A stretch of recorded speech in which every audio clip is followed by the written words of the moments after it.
Hello everybody and welcome to a new video. Today we are going to learn the different ways to add a contact on WhatsApp. So the first one is the easiest of them all.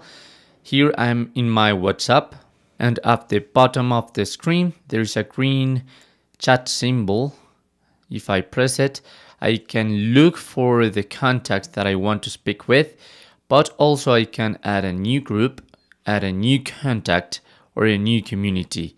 So this is the first one. You get into new contact and now you have to write the different data that your contact has right now.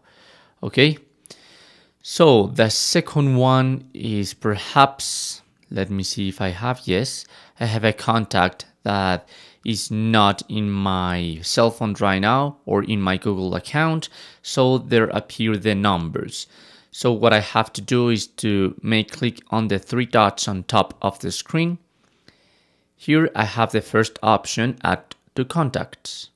And I can create a new contact or to add this to existing contact. I'm going to create a new contact automatically because that person is perhaps in Google or in WhatsApp, like with a default or business account.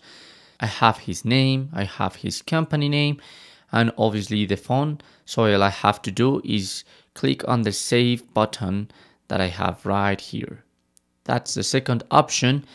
And the last one is to go to your phone app and then you go to contacts and to create a new contact. There you are going to add all the data that you need, and after that, you're going to come back to your WhatsApp. Probably you're going to have to close your WhatsApp first, and then you're going to open it again. And then you're going to click on the search button on top of the screen and write the name that you have added previously. And that's it. Those are the three ways to add a contact on WhatsApp.